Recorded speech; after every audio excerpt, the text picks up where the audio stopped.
Dear students, now I am going to teach about internal structure of dicot and monocot roots. First, dicot root. Example, bean. See the picture. It is an enlarged portion of TS of dicot root. Three inner regions, which is epipleuma, cortex and vascular bundles. Okay. First, epipleuma, which is the outermost layer. Here the cuticle and stomata are absent. Root hairs are present, which are always unicellular in nature. The epipleuma is otherwise called as rhizodermis or piliforous layer. See here the rhizodermis, which is the outermost layer. Here there is no cuticle and stomata. Root hairs are present, which are always unicellular. The root hairs absorb water and minerals from the soil. The major function of rhizodermis is protection of inner tissues. Is it clear? Next, cortex. So, cortex is a multi-layered large which is made up of thin-walled parenchyma cells with intercellular space. It is involved in storage of food and water. So, cortex is a multi-layered parenchyma cells. See here, which is made up of a large intercellular spaces. These spaces helps the exchange of gases and the cortex involved in storage of food. The innermost layer of cortex is endodermis. Okay. So endodermis is the innermost layer of cortex. The cells are barrel shaped. In the endodermis, the radial and tangential walls are thickened by band-like structures which is called a Casparian stripes. Some cells without Casparian stripes which are called passage cells. These passage cells help the movement of water from cortex to xylem. So the innermost layer of cortex is endodermis. Here the endodermis is thickened by Casparian stripes. In some of the cells, the Casparian stripes are absent, which is called a passage cell. Okay, these passage cells help the transport of water from cortex to the xylem. Is it clear?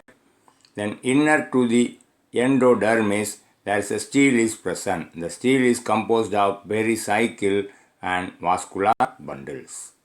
So all the tissue inner to the endodermis is called stele. It includes pericycle and vascular bundle. First, pericycle. Inner to the endodermis, pericycle is single layered. The lateral roots are originated from the pericycle. For example, these are all the different lateral roots. Okay, so these lateral roots are originated from the pericycle. Next, vascular bundles. Here the vascular bundles are radial. Okay, xylem is exarch and tetrarch. Tissue is lie between xylem and phloem is called a conjunctive tissue which is made up of parenchyma. In young roots, it may contain pith.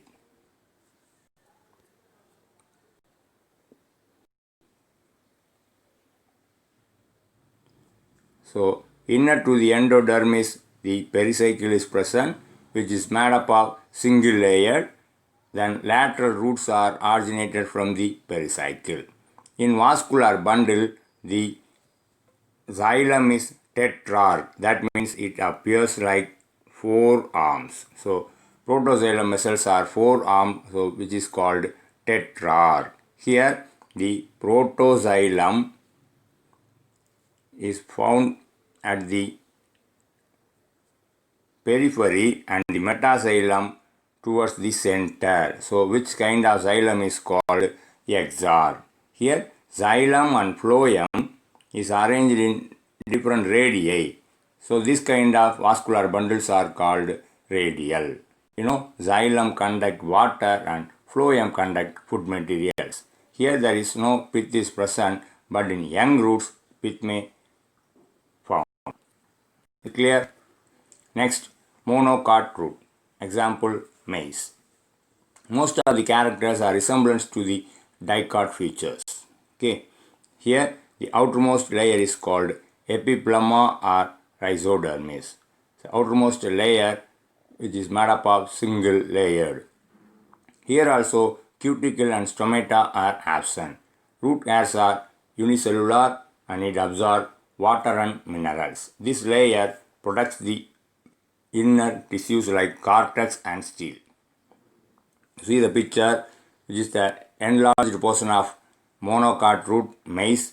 The outermost layer is rhizodermis, which is made up of single layered parenchyma, which is involved in protection of inner tissues like cortex and stele, etc. Okay. Here some root hairs are present which are unicellular in nature. Root hairs absorb water and minerals from the soil. Is it clear?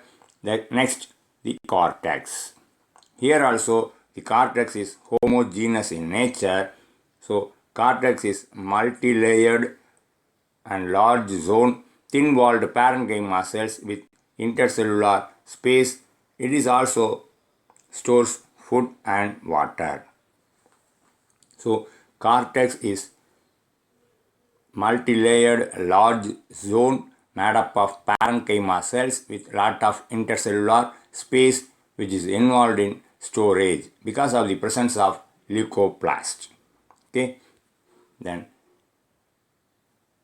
the innermost layer of cortex is endodermis.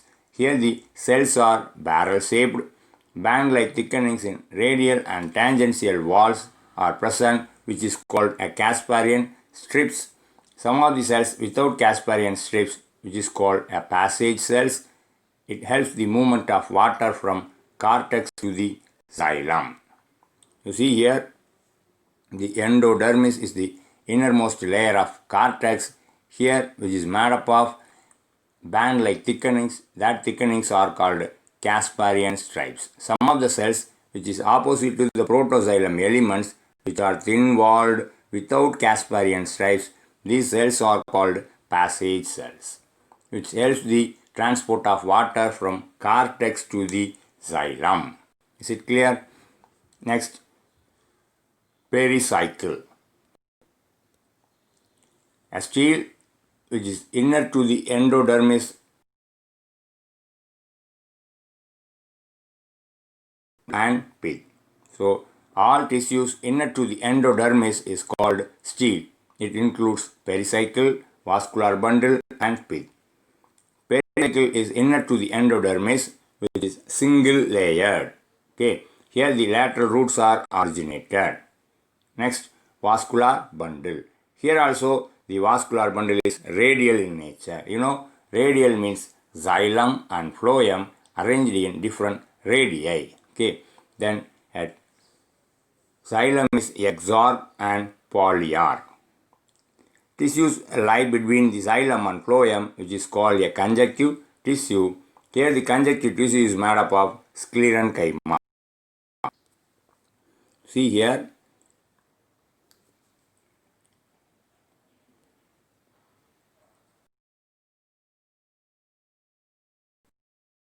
So light to the endodermis is present, which is made up of single layered cells.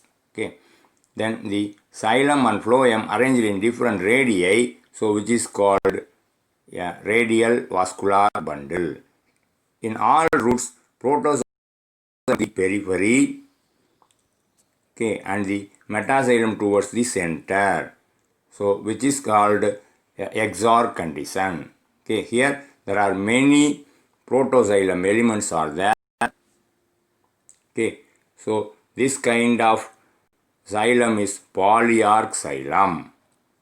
xylem conduct the water and phloem conduct the food materials.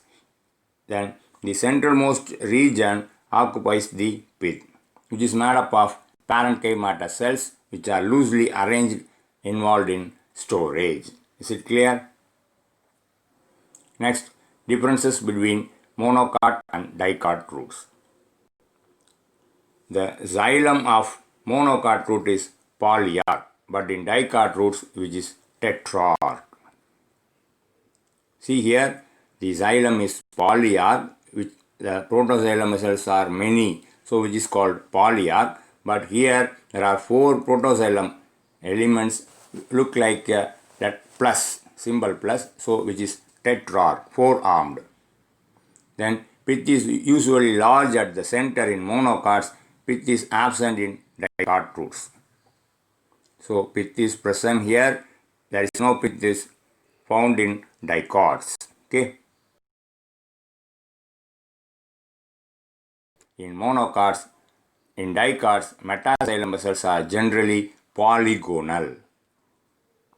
Here the metaxylem cells are circular, okay, but here the metaxylem cells are polygonal.